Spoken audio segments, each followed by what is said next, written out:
Niba warigeze gushaka gutangira ikintu cyangwa se gukora ikintu runaka ukagisunikira ejo, ukumva nyine ko uwo munsi utari bugikore ahubwo uzagikora ejo cyangwa se mu minsi izaza. Nanone niba warigeze gutekereza gutangira ikintu runaka cyangwa se gukora igikorwa runaka, ukagira ubunebwe ukumva nta mbaraga cyangwa se nta bushake, nta n'imbaraga ufite zo kugikora. Muri iyi nkuru turakubwira ibintu byagufasha kwikuramo uwo muco mubi wo kugira ubunebwe no kumva ko nyine udakora ikintu runaka cyangwa kubura imbaraga zo gutangira ikintu ukagisunikira ejo. Muri iyi minsi usanga umuco w'ubunebwe, umuco mubi wo kunebwa warafashe benshi, aho usanga abantu batakifuza gukora ibintu bibateza imbere cyangwa se ibintu bisaba imbaraga, ugasanga nyine abantu bakunda kudakora.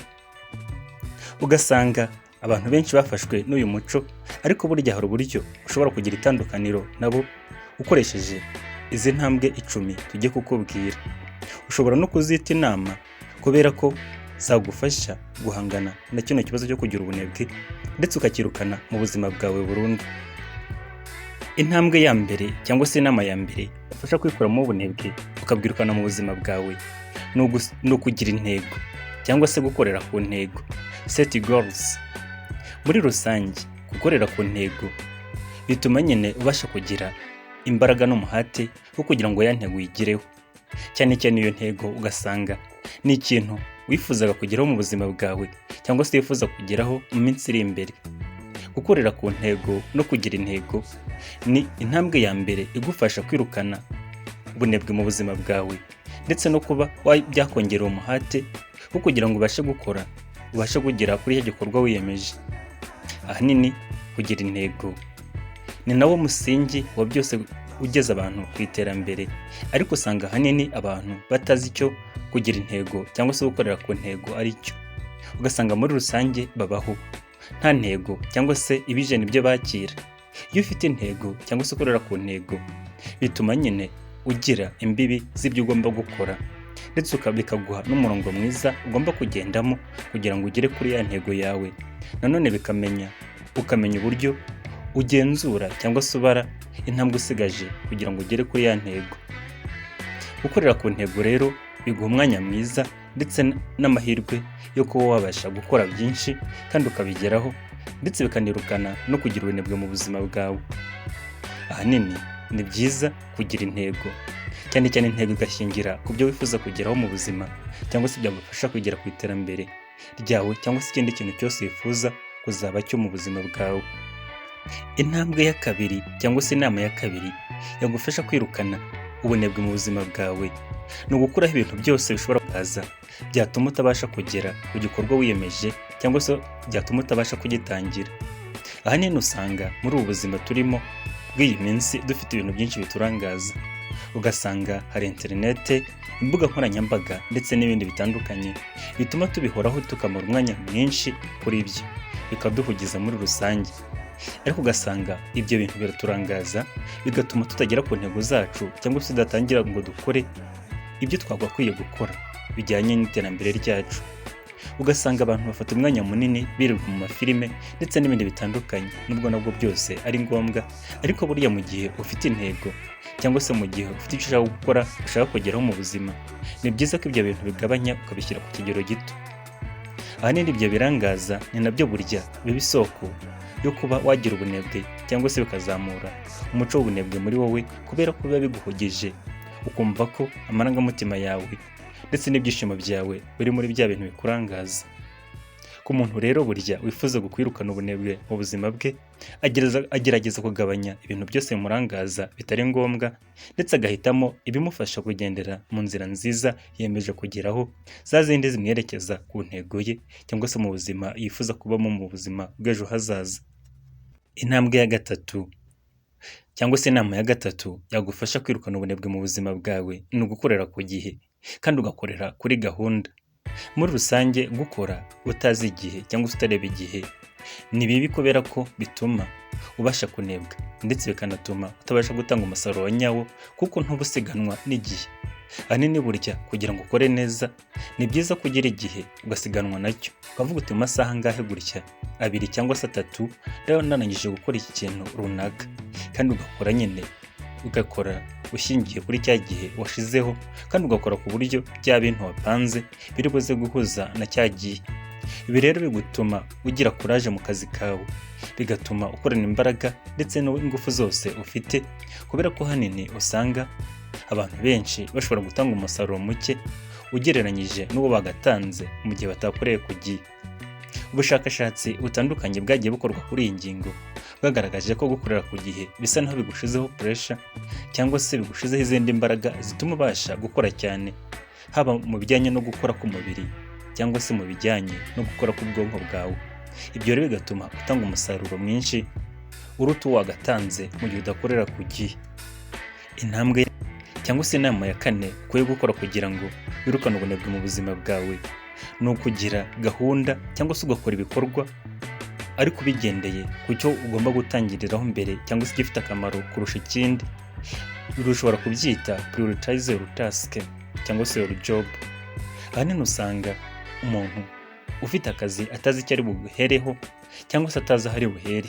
Ibyo rero bigatuma atangira akazi ahuzagurika, ibyo bikaba byanazamura umunaniro no gucanganyukirwa muri ka kazi arimo gukora. Ariko burya ni byiza ko ugira gahunda, ukagira icyo uheraho, kandi icy'ingenzi ukakwihera kuri bya bindi wumva nyine biri ngombwa cyane, ugasoreza kuri bya bindi bitari ngombwa.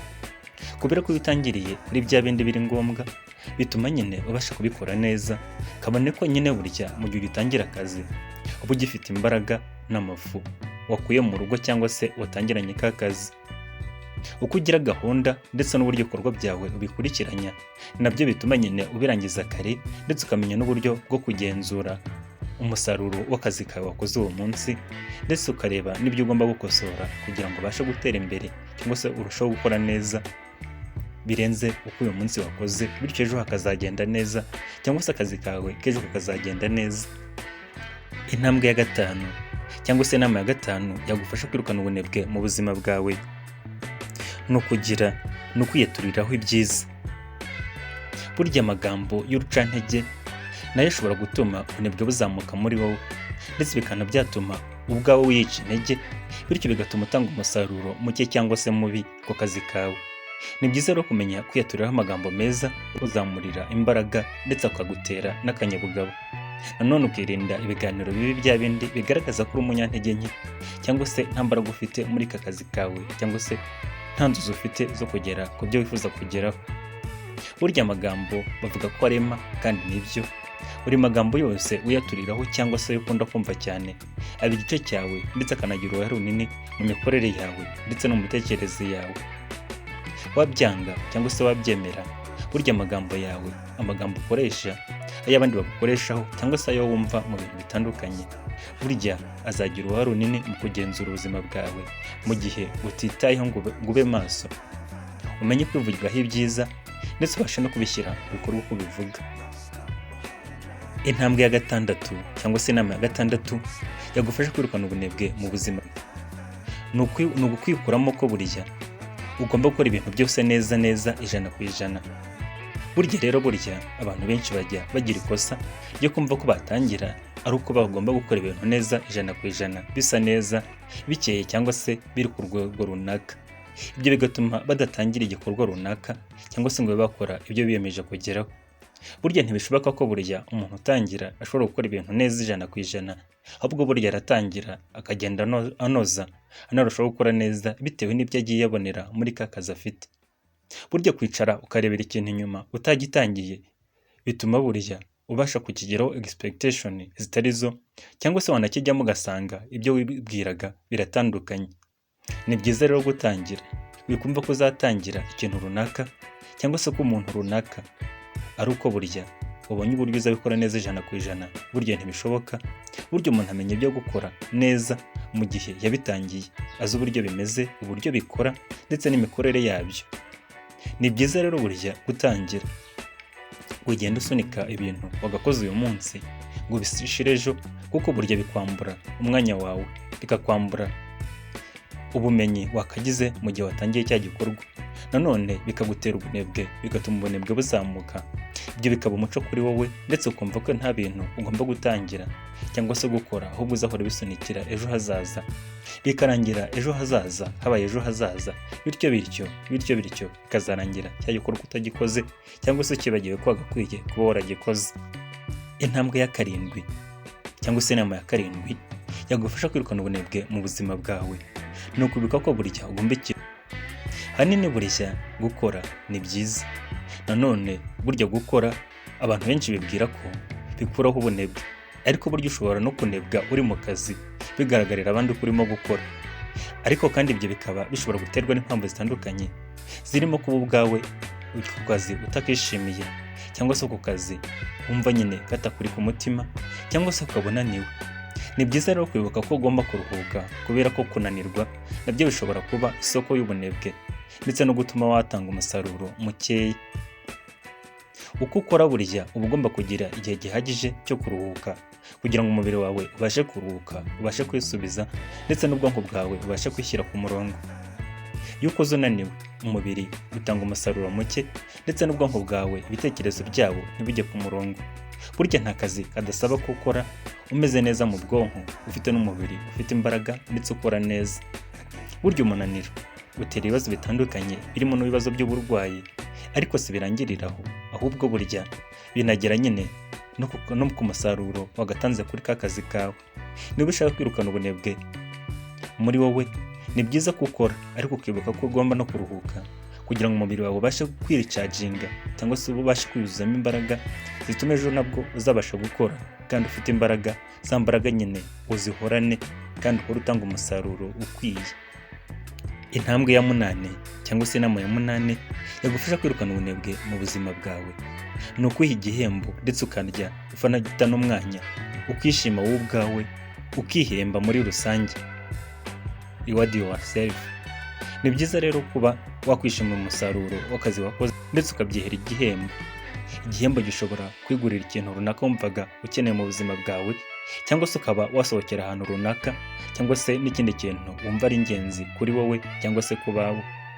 Burya gukora umusaruro, gutanga akazi no gukora cyane ni ibintu bitandukanye, ariko burya umusaruro wose bihurira ku musaruro, kandi uwo musaruro ukaba ari upima ikigero cy'akazi kakozwe. Ni byiza rero kurebera kuri wa musaruro, hanyuma ukishimira ko wa musaruro wawugezeho, hanyuma ukaba wafata n'ingamba nyine zo kugira ngo urusheho kuwongera. Ibyo rero kuba wafata igihe cyo kwishimira ko wa musaruro wawugezeho bituma ubwonko bwawe bugira kuraje, bigatuma nyine ugira imbaraga zo kuba wakwifuza guhora wishimira ndetse no kuba wakwiha bya bihembo, ari nabyo dushobora kwita motivation. Intambwe ya 9 cyangwa se inama ya 9 yagufasha kwirukana ubunebwe muri wowe ni ukugira gahunda, ukaba organized muri byose, ukagira gahunda, ukagira discipline. Ibyo wiyemeje ugahora ubiharanira, ntube wa muntu wiyemeza ikintu ejo akaba yahindutse, ugasanga ibitekerezo bye bihinduka nk'igicu. Ni byiza rero burya kugira kuri gahunda, kandi ya gahunda ukayihorana, ukagenda ugira gahunda uko bukeye n'uko bwije, kandi ya gahunda ugahora uyihorana, ndetse ugasanga mu bintu abantu bakuziho bazi ko uba uruganize kandi ufite gahunda mu byo ukora. Ibyo rero bituma ubasha kwirukana ubunebwe muri wowe, kubera ko ufite gahunda. Bwa bunebwe ntaho buguhera, ari ibitekerezo byawe, ari umubiri wawe, ari imbaraga z'umubiri, byose biba bihuriye hamwe, kandi byose bifite gahunda yo gukora ikintu runaka ndetse no guharanira ko cya kintu cyagerwaho. Intambwe ya 10 yagufasha kwirukana ubunebwe muri wowe ni ukwiga kuvuga oya mu gihe biri ngombwa. Burya abantu benshi ntabwo bazi guhakana ndetse no kuvuga ijambo oya, bumva ari umutwaro kuri bo ndetse bakumva ko baba bagiriye nabi bo wundi bayibwiye. Ariko burya kuvuga oya hari igihe biba ingenzi, ahanini biturutse ku miterere y'ibyo wabwirwaga cyangwa se wagombaga gukora cyangwa se wasabwaga. Ibyo rero byo kuvuga oya ni ingenzi mu gihe ushaka kwirukana ubunebwe muri wowe, kubera ko bikurinda ko abantu bakurangaza cyangwa se bakagushora mu byo wowe bitandukanye n'ibyo wowe wiyemeje kugeraho cyangwa se gukora. Kugira gahunda kandi iyo gahunda yawe ikajyana no kuvuga oya mu bintu bitandukanye, ku bintu bitandukanye na ya gahunda wiyemeje kugeraho. Burya ntukagorwe no kuvuga oya mu gihe biri ngombwa, kandi uwo wayibwiye nyuma y'igihe runaka azakumva. Wakora subscribe kuri Kanguka Rwanda, ibiganiro byacu bihoraho bivuga ku buzima ndetse bikanagira inama zitandukanye. Wasanga ibiganiro byinshi, icyo nagusaba ni gukora subscribe, ni umusanzu ukomeye cyane.